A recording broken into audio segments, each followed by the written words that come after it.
نحمدہ ونصلی علی رسولہ الکریم، اما بعد فاعوذ باللہ من الشیطان الرجیم، بسم اللہ الرحمن الرحیم۔ آیت نمبر 105 سورہ بقرہ۔ بسم اللہ الرحمن الرحیم۔ ما یود الذین کفروا من اہل الکتاب ولا المشرکین ان ینزل علیکم من خیر من ربکم واللہ یختص برحمتہ من یشاء واللہ ذو الفضل العظیم۔ اس کی ٹرانسلیشن ہے، نہ تو اہل کتاب کے کافر اور نہ ہی مشرکین چاہتے ہیں کہ تم پر تمہارے رب کی طرف سے کوئی بلائی نازل ہو۔ اللہ تعالیٰ جسے چاہے اپنی رحمت کے ساتھ خاص فرمائے۔ اللہ تعالیٰ بڑے فضل والا ہے۔ اب اس کا کنیکشن چیک کرتے ہیں کہ اہل کتاب کی ساری خرابیوں کی جڑ یہ ہے کہ وہ کسی طرح بھی مسلمانوں کو ملنے والی بلائی کو پسند نہیں کرتے۔ اس کے لیے وہ ہر جرم کرنے کے لیے تیار رہتے ہیں، یہاں تک کہ نبی آخر الزمان صلی اللہ علیہ وآلہ وسلم کی شان میں گستاخیاں بھی کرتے رہتے ہیں۔ قرآن مجید فرقان حمید مسلمانوں کو بار بار باور کرواتا ہے کہ اہل کتاب اور مشرکوں کو اپنا خیرخواہ دوست نہ سمجھو، کیونکہ ان کی سرتور کوشش اور دلی خواہش ہے کہ مسلمانوں کو کوئی بلائی حاصل نہ ہو سکے۔ اسی منفی سوچ کے پیش نظر وہ اس فکر میں رہتے ہیں کہ جہاں تک ہو سکے مسلمانوں کو نقصان پہنچایا جائے۔ حالانکہ چاہیے تو یہ تھا کہ اہل کتاب مذہب کے دعوے دار ہونے کے پیش نظر مسلمانوں کے ہمدرد اور ان کے قریب ہوتے، لیکن ان کی تاریخ اس بات پر گواہ ہے کہ یہ لوگ ہر آڑے وقت میں مسلمانوں کا ساتھ دینے کے بجائے کفار اور مشرکین کا ساتھ دیا کرتے ہیں۔ تاریخ عالم اٹھا کر دیکھیں، دنیا کی تاریخ اٹھا کر دیکھیں کہ اہل کتاب نے ہمیشہ مسلمانوں کے مقابلے میں کفار اور مشرکین کا ساتھ دیا ہے۔ پاکستان کی تاریخ اس بات پر شاہد ہے، گواہ ہے کہ ہندوستان کے مقابلے میں پاکستان امریکہ کے زیادہ قریب رہا ہے اور ہر آڑے وقت میں امریکہ کی حمایت کی، لیکن پاکستان پر جب مشکل وقت آیا تو امریکہ نے ہمیشہ ہندوستان کا ساتھ دیا ہے۔ اس سے ارباب ریاست کو قرآنی حقائق کا اندازہ کرنا چاہیے، یعنی کہ جو ریاست کے حکمران ہیں ان کو۔ لہٰذا امت مسلمہ کو آگاہ کیا جا رہا ہے کہ تمہیں ایسے لوگوں سے چوکس اور چوکنا رہنا چاہیے جو تمہیں ہر وقت نقصان پہنچانے کے در پہ رہتے ہیں۔ اس فرمان میں یہ اشارہ بھی موجود ہے کہ اللہ تعالیٰ نے صحابہ کو اپنی رحمت کے ساتھ مخصوص فرما لیا تھا، اس لیے اب اہل کتاب کی سازشیں، کفار اور مشرکوں کی شرارتیں مسلمانوں کو بالکل بھی نقصان نہیں پہنچا سکتی، کیونکہ جس پر اللہ تعالیٰ فضل فرمانے کا فیصلہ فرما لیتا ہے، دنیا کی کوئی طاقت اس کے فضل اور فیصلے کے درمیان رکاوٹ نہیں بن سکتی۔ رحمت سے مراد بعض اہل علم نے نبوت لی ہے کہ اہل کتاب رسول اللہ صلی اللہ علیہ وآلہ وسلم کا نبی ہونا پسند نہیں کرتے، حالانکہ نبوت کا انتخاب اللہ تعالیٰ کی رحمت کا اختصاص ہے، خاصہ ہے۔ اللہ تعالیٰ کی رحمت جو ہے اس کا خاصہ ہے، وہ جسے چاہے نبوت کے لیے منتخب فرمائے۔ اب سلسلہ نبوت حضرت محمد صلی اللہ علیہ وآلہ وسلم پر قیامت تک ختم ہو چکا ہے۔ اس آیت میں کیا کیا پوائنٹس ہیں؟ نمبر 1، یہود و نصارہ اور مشرک نہیں چاہتے کہ مسلمانوں پر خیر نازل ہو، اور نمبر 2 ہے اللہ تعالیٰ صاحب فضل و کرم ہے، جسے چاہتا ہے اپنی رحمت سے نوازتا ہے۔ آیت نمبر 116 ہے، دیکھیے گا ذرا۔ بسم اللہ الرحمن الرحیم۔ ما ننسخ من آیات او ننسها نأتی بخیر منها او مثلها الم تعلم ان اللہ علی کل شیء قدیر۔ ہم کوئی آیت منسوخ کر دیں یا اسے فراموش کر دیں اس سے بہتر یا اس سے ایسی اور لاتے ہیں، کیا آپ جانتے نہیں کہ اللہ تعالیٰ ہر چیز پر قادر ہے؟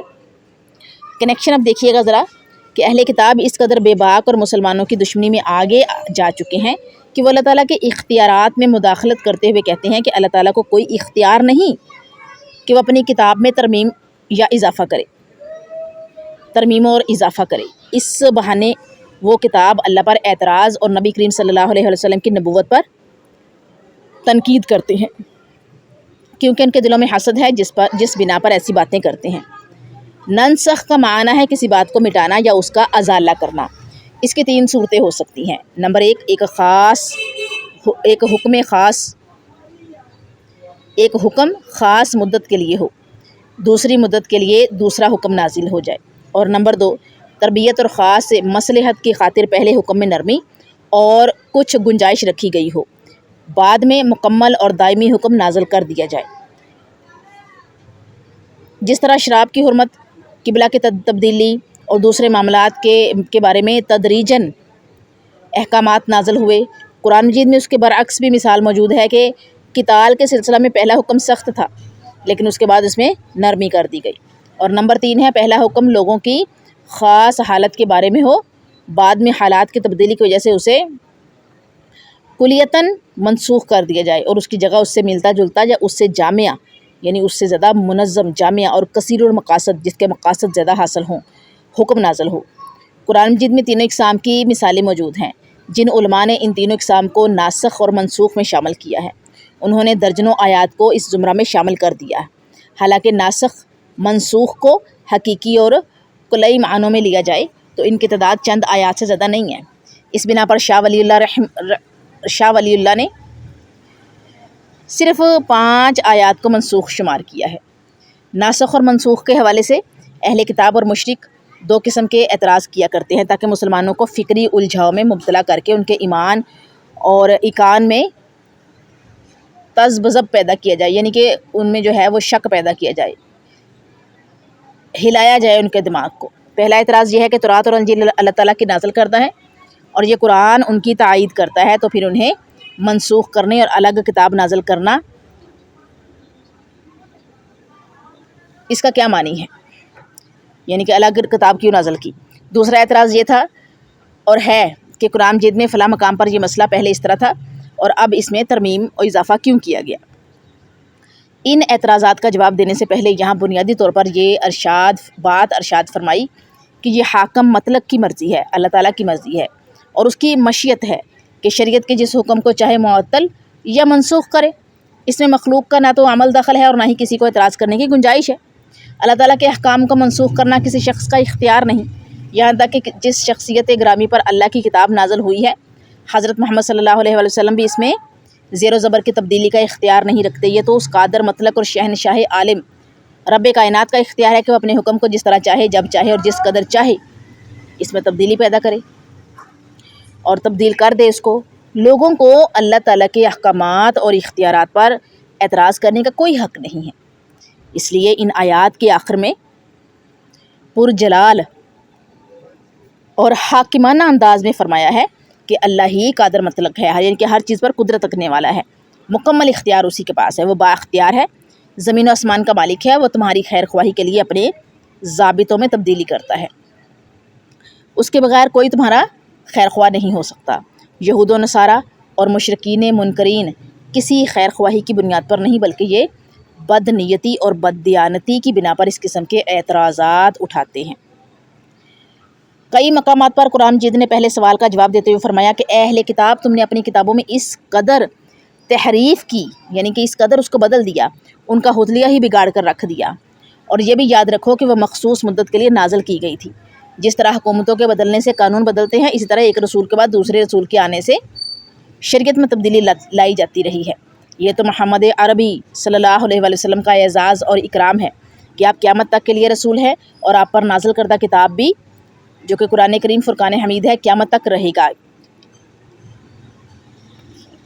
اس میں ترمیم اضافہ کرنے کی کوئی مجاز نہیں، کرنے کا کوئی بھی مجاز نہیں، یعنی کسی کو بھی اجازت نہیں ہے، نہ اس میں ترمیم ہوگی نہ اضافہ ہوگا، اور اللہ تعالیٰ نے تا قیام قیامت اس کی حفاظت کا ذمہ لے لیا ہے۔ دوسرے سوال کا جواب یہ عنایت فرمایا کہ تمہارے لیے بہت سی چیزیں حرام تھی، اب انہیں حلال کر دیا گیا ہے، یہ سب کچھ تمہاری بہتری کے لیے ہی کیا گیا ہے، لہٰذا یہ اعتراض بھی تمہیں زیب نہیں دیتا۔ اس آیت میں مسائل ہیں۔ اللہ تعالیٰ کو اپنے احکام منسوخ کرنے یا ان میں رد و بدل کرنے کا پورا حق ہے۔ نمبر 2، زمین و آسمان کی ہر چیز اللہ تعالیٰ کی ملک ہے، اور نمبر 3، اللہ تعالیٰ کے اذن کے بغیر کوئی کسی کی مدد نہیں کر سکتا۔ یہ ہماری آیت نمبر 106 ہو گئی۔ یہاں پر آیت نمبر 7 دیکھیے گا، الم تعلم ان اللہ لہ ملک السماوات والارض وما لکم من دون اللہ من ولی ولا نصیر۔ ٹرانسلیشن ہے اس کی کہ کیا آپ نہیں جانتے کہ بلا شک اللہ ہی کے لیے زمین و آسمان کی ملکیت ہے، اللہ کے سوا تمہارا کوئی ولی اور مددگار نہیں ہے۔ اب اس میں جو ہے یہ پچھلی ہی آیت کے ساتھ اس کو جو ہے وہ ہم پڑھتی، لیکن اس کو الگ سے پڑھ کے آپ کے سامنے، کیونکہ یہ ساری تفسیر اس میں آ چکی ہے کہ تمام تر مخلوقات کا آسمانوں کا زمین کا مالک اللہ تعالیٰ ہے، یہ سبھی اس کی ملکیت ہیں، اسی کے قبضۂ قدرت میں ہیں، جس میں کوئی شک نہیں ہے۔ اور پھر یہ کہ اللہ تعالیٰ ہی سب کا مددگار ہے، مولا ہے، والی ہے اور ولی ہے، یعنی ہر طرح سے یہ پوری کائنات اللہ تعالیٰ کے قبضۂ قدرت میں ہے۔ آیت نمبر 108 دیکھیے گا، بسم اللہ الرحمن الرحیم۔ ام تریدون ان تسألوا رسولکم کما سئل موسیٰ من قبل ومن يتبدل الكفر بالایمان فقد ضل سواء السبیل۔ کیا تم اپنے رسول سے اس طرح کے سوال کرنا چاہتے ہو جس طرح موسیٰ علیہ السلام سے کیے گئے، جس نے ایمان کو کفر کے ساتھ بدلا اور وہ سیدھی راہ سے بھٹک چکا ہے۔ کنیکشن دیکھیے گا کہ ایک طرح نبی صلی اللہ علیہ وسلم اور مسلمانوں کو تسلی دی گئی کہ اللہ تعالیٰ کے احکام پر اعتراض یہودیوں کے لیے معمول کی بات ہے، کیونکہ انہوں نے موسیٰ علیہ السلام اور ان کی کتاب پر اس سے زیادہ نامناسب اعتراضات اور سوالات کیے تھے۔ حصول علم حاصل کرنے اور ہدایت کی طلب کے لیے سوال کرنا نہ صرف جائز ہے بلکہ شریعت نے اس کی ترغیب دیتے ہوئے فرض قرار دیا ہے۔ ہاں البتہ خواہ مخواہ اور ہیلہ بازی کے لیے، بہانے بازی کے لیے سوال کرنا ناجائز قرار دیا ہے۔ یہودیوں کی یہ عادت تھی کہ وہ تعمیل حکم سے بچنے کے لیے مختلف بہانے تراشا کرتے تھے۔ ان کا یہ ایک انداز یہ بھی تھا کہ وہ پے در پہ بے مقصد سوال پہ سوال کیے جاتے تھے تاکہ کسی طرح اس مسئلے سے ان کی جان چھوٹ جائے۔ ایک قتل کی تفتیش کے دوران جب انہیں گائے ذبح کرنے کا حکم صادر ہوا تو انہوں نے گائے ذبح کرنے کے بجائے کئی قسم کے سوال کر ڈالے۔ بالآخر مجبور ہو کر گائے ذبح کرنے کے لیے تیار ہوئے۔ سوال کرنے کی عادت میں یہودی اس قدر عادی مجرم تھے کہ انہوں نے جناب موسیٰ علیہ السلام کو یہ سوال بھی کیا کہ آپ اس قدر حیا کیوں اختیار کرتے ہیں؟ کہیں ایسا تو نہیں کہ آپ کو جنسی مرض لاحق ہو چکا ہو؟ اور اس بات کو اس قدر اچھالا کہ اللہ تعالیٰ نے حضرت موسیٰ علیہ السلام کی برات فرمائی۔ صحیح بخاری میں ہے کہ حضرت ابو ہریرہ رضی اللہ عنہ نے نبی صلی اللہ علیہ وسلم سے بیان کیا، وہ بیان کرتے ہیں کہ آپ نے فرمایا بنی اسرائیل کے لوگ ننگے نہایا کرتے اور ایک دوسرے کو دیکھا کرتے تھے، لیکن موسیٰ علیہ السلام اکیلے ہی غسل کرتے تھے۔ یہودیوں نے کہا اللہ کی قسم ہمارے ساتھ موسیٰ علیہ السلام اس وجہ سے غسل نہیں کرتے کہ ان کے خصیتین بھی بیماری ہے، جو انسان کا مرد کا جو ہے چھپانے والے جو اعضاء ہوتے ہیں، چھپا ہوا حصہ۔ ایک مرتبہ موسیٰ علیہ السلام اپنے کپڑے پتھر پر رکھ کر غسل کر رہے تھے تو پتھر کپڑے لے کر بھاگ کھڑا ہوا۔ چنانچہ موسیٰ علیہ السلام پتھر کے پیچھے یہ کہتے ہوئے بھاگے کہ اے پتھر میرے کپڑے دے دے، یہاں تک کہ بنی اسرائیل کے لوگوں نے موسیٰ علیہ السلام کو برہنہ حالت میں دیکھ کر کہا اللہ کی قسم موسیٰ کو کوئی تکلیف نہیں، اور موسیٰ نے اپنے کپڑے پکڑ کر پتھر کو مارنا شروع کر دیا۔ بہانہ سازی کی عادت خبیثہ، یہ جو خبیث عادت ہے بہانہ سازی کی، خبیثہ سے مسلمانوں کو محفوظ و مامون رکھنے کے لیے موسیٰ علیہ السلام کا حوالہ دے کر منع کیا جا رہا ہے کہ کیا تم رسول اللہ صلی اللہ علیہ وسلم سے ایسے ہی سوالات کرنا چاہتے ہو جس طرح بے مقصد اور بیہودہ سوال یہودیوں نے موسیٰ علیہ السلام سے کیے تھے؟ رسول اللہ صلی اللہ علیہ وسلم نے مسلمانوں کو بے جا سوال کرنے سے منع فرمایا ہے۔ صحیح مسلم ہے، کتاب الحج ہے، باب فرض الحج و مرات۔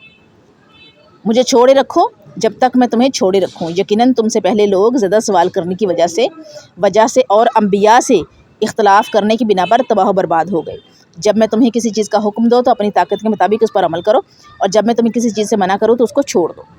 اب اس آیت میں کیا جو ہے وہ پوچھا گیا ہے، بتایا گیا ہے۔ نمبر 1 ہے یہودیوں کی طرح شریعت میں قبل و قول اور اعتراض و سوال نہیں کرنے چاہیے۔ نمبر 2 شریعت کو بدلنے والا پرلے درجے کا گمراہ ہے۔ اب ہم قرآن سے دیکھتے ہیں یہودیوں کے بے خدا سوالات کہ آیت نمبر 67 سے لے کر 71 تک سورہ بقرہ میں ہے گائے کم تلک موسیٰ علیہ السلام سے سوالات کیے گئے ہیں۔ آیت نمبر 67 to 71 سورہ بقرہ، اور سورہ نساء 153 میں موسیٰ علیہ السلام سے مطالبہ کیا کہ اللہ ہمیں سامنے دکھایا جائے، اور سورہ اعراف آیت نمبر 138 میں ہمارے لیے بھی مشرکوں کی طرح معبود بنائے جائیں، اور سورہ بقرہ آیت نمبر 60 میں ہے حضرت موسیٰ علیہ السلام کا اپنی قوم کے لیے پانی طلب کرنا، اور سورہ بقرہ آیت نمبر 72 میں ہے حضرت موسیٰ علیہ السلام سے مقتول کے بارے میں سوال کرنا۔ یہ جی ہماری 105 106 107 اور 108 آیات، یہ 4 آیات ہیں جو آج آپ لوگوں کے سامنے رکھی گئی ہیں۔ تو انشاءاللہ تعالی نیکسٹ لیسن جو ہے وہ ہم 109 آیت نمبر 109 سے سٹارٹ کریں گے۔ جزاکم اللہ خیرہ۔